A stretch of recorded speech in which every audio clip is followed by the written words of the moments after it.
Oke,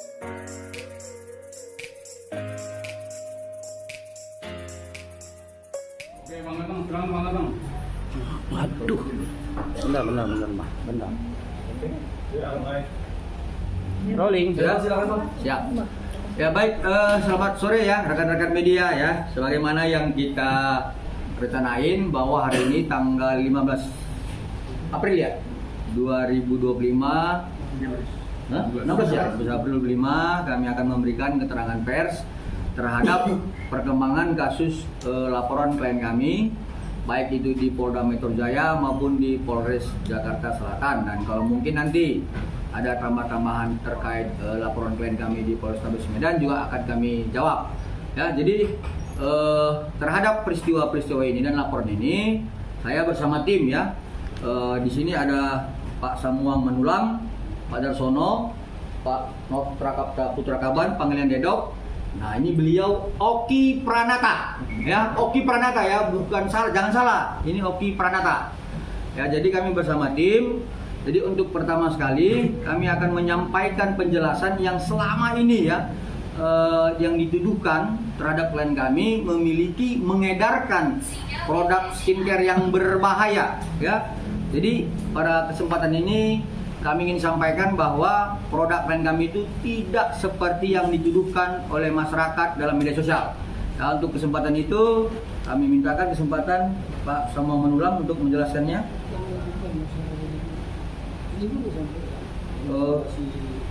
Yang mana? Enggak dulu, ini belakangan. Baik, terima kasih rekan-rekan pers atas kehadirannya terkait mengenai adanya narasi bahwa produk klien kami ini sangat berbahaya. Itu memang jelas kami bantah, karena apapun yang dinarasikan pihak ketiga itu tidak bisa dapat dibuktikan. Memang kami melihat ada beberapa review di media sosial, kami tidak perlu sebutkan, itu sudah seolah-olah menggiring opini bahwa produk klien kami ini sangat berbahaya. Dan bisa kami pastikan bahwa itu sudah sesuai dengan standar BPOM dan itu mempunyai izin edar. Jadi ketika ada para pihak yang mengatakan produk ini berbahaya, ini patut diduga ada konspirasi pihak ketiga yang mencoba menggiring opini seolah-olah produk dari klien kami ini berbahaya. Ini patut diduga ada persaingan bisnis ataupun ada unsur yang untuk menjatuhkan klien kami ini di mata publik. Karena produk ini sangat, kita bilang, seksi untuk dibahas. Dan yang membahas ini kita lihat juga adalah para pesohor. Dan kita lihat para pesohor ini kan mempunyai artinya buzzer atau apapun segala macam itu, ya kita lihat saja. Tapi pada faktanya kami garansi bahwa produk dari klien kami itu tidak berbahaya. Itu bisa dibuktikan.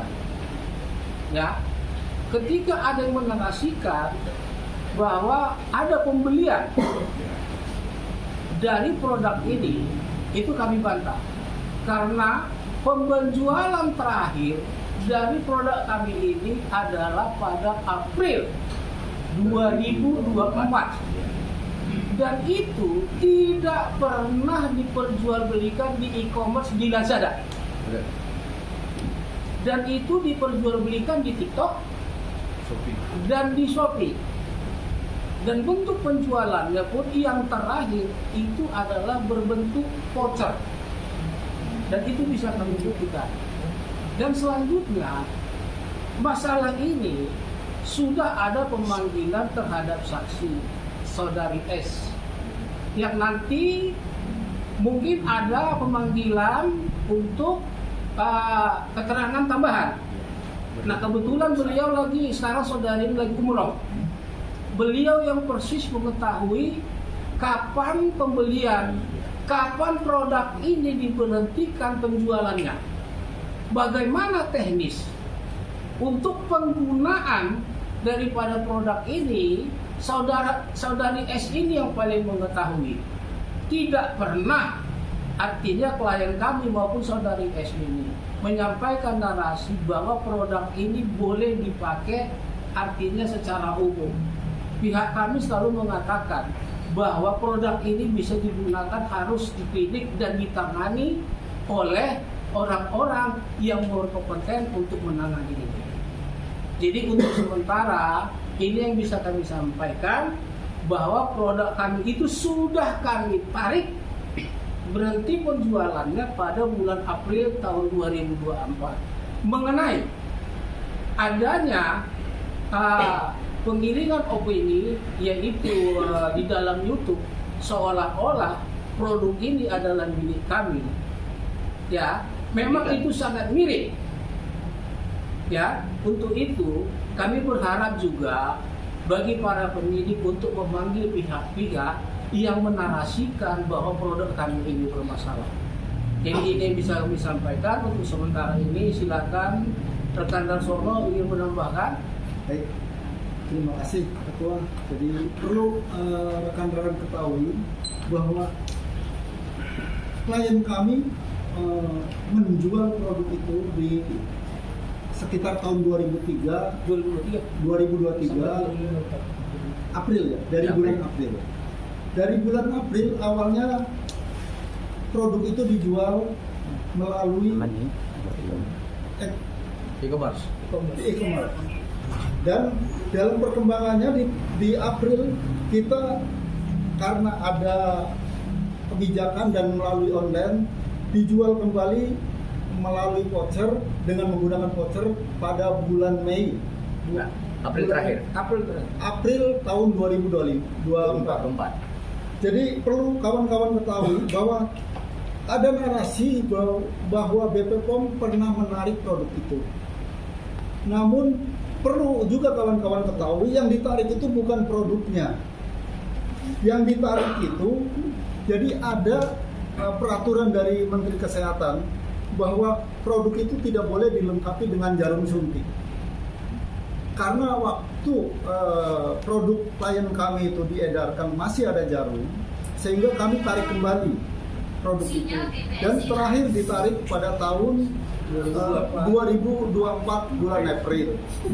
Adapun BP POM menarik itu pada tanggal 13 November tahun 2024. Artinya produk itu kami tarik kembali, baru BP POM mengeluarkan kebijakan itu. Jadi mungkin itu sementara. Adapun berkaitan dengan turut serta pasal 55 terhadap kasus ini, ada beberapa pihak yang terlibat di dalamnya, namun pihak penyidik tidak menarik pihak-pihak itu. Untuk itu kami mohon kepada pihak penyidik, orang-orang yang katakanlah keterkaitan dengan masalah ini, mohon untuk diperiksa kembali supaya dihadirkan, supaya perkara ini betul-betul terang benderang. Mungkin itu. Ya, baik. Jadi pada intinya adalah Perlu saya tambahkan satu lagi. Jika ada pihak-pihak yang menyatakan, yang menarasikan bahwa itu adalah produk kami, tolong itu dibuktikan dengan bukti pembeliannya. Benarkah bahwa produk itu dibeli, itu produk kami, dan kapan dibelinya? Silahkan itu dibuktikan bahwa bukti pembeliannya itu kapan dan di mana, apakah itu produk kami atau bukan. Yaitu silakan dibuktikan. Itu silakan nanti pihak penyidik untuk mencari tahu sampai sejauh mana keterlibatan para pihak-pihak ini. Terima kasih. ya, jadi intinya adalah kesimpulannya dari Bapak ini adalah meminta kepada pihak penyidik, ya, pihak penyidik untuk meminta keterangan terhadap inisial S, ya, yang pernah mereview produk klien kami, dan kemudian mempertanyakan kepada inisial S kapan dan di mana dia membeli produk yang dituduhkan berbahaya yang milik klien kami. Yang kedua, silahkan ya inisial S membuktikan bukti pembeliannya agar ini tidak menjadi tuduhan-tuduhan yang sesat. ya, karena secara dokumen yang kami observasi bahwa klien kami sudah tidak lagi menjual April 2024. Ya, sekali lagi kita memintakan ya agar penyidik ya untuk memanggil inisial S ya untuk memberikan keterangan terhadap apa yang kami sampaikan agar tidak lagi ya masyarakat atau siapapun menuduhkan bahwa klien kami itu pernah mengedarkan produk-produk yang berbahaya. Ya, itu dari Pak Samuang dan Pak Darsono. Dan kemudian terkait kemarin ya pemeriksaan lanjutan ya itu adalah merupakan pemeriksaan berdasarkan petunjuk ya P19 ya dari kejaksaan kepada penyidik, kemudian penyidik untuk kembali memanggil klien kami. Terhadap itu kami mintakan ke saudara Dedok ya dan Oki Pranata untuk menyampaikan apa hasil pemeriksaan kemarin. Silakan. Baik, terima kasih rekan-rekan media semua. Agenda kita kemarin itu adalah untuk BAP tambahan terhadap pelapor dan saksi. Jadi kami beranggapan bahwa pertanyaan-pertanyaan yang diajukan oleh penyidik kemarin itu adalah sebuah petunjuk. Jadi pertanyaan yang diberikan itu salah satunya adalah bagaimana awal mula perkenalan pelapor dan saksi ini dengan tersangka NM dan IM. Selanjutnya semalam kemarin kami juga ada menyerahkan berupa bukti petunjuk, ada 25 petunjuk yang kami serahkan kepada penyidik dan kita berharap semoga itu bisa dijadikan bahan pertimbangan untuk mengambil langkah hukum ke depannya. Nah, selain daripada itu ada juga pertanyaan dari penyidik mengenai yang saya bilang tadi sebelumnya bahwa bagaimana rincian awal mula si pelapor dan saksi ini mengenal tersangka LM dan IM. Itu saja dari saya. Terima kasih. Terima kasih. Oke. Baik, saya tambahkan terhadap pertanyaan-pertanyaan yang lain. Penyidik ada menanyakan bagaimana rangkaian peristiwa Saudara O mengarahkan klien kami untuk menghubungi IM dan NM. Dan seperti yang disampaikan sebelumnya, bahwa kami yakin kenapa harus dua orang ini ditersangkakan, karena kami memiliki bukti yang cukup real yang selama ini masih kami simpan dan kemarin sudah kami serahkan terhadap penyidik, yang dimana narasi dalam video tersebut ada menyebutkan bahwa untuk menghentikan ini semua sumpel aja mulut si NM. Itu inti dari percakapan dalam video tersebut. Terima kasih. Ada yang menyuruh? Gimana kok? Ada yang menyuruh? Ya, yang pasti ada yang menyuruh untuk menyumpel mulut si NM dengan uang. Oke, sekian, terima kasih Bang. Baik, jadi rekan-rekan perlu kami tegaskan bahwa kita ini jangan lagi menggiring-giring ya. Laporan dari klien kami dengan nomor LP 7355 tertanggal 3 Desember 2024 adalah dengan persangkaan pasal 368 ya, kemudian 27B ayat 2, kemudian pasal 345 Undang-Undang TPPU. Nah, artinya persangkaan pasal inilah yang sedang diproses oleh penyidik. Tapi kemudian yang kami sekarang ini heran, kenapa terus digiring-giring dengan persoalan produk-produk yang berbahaya.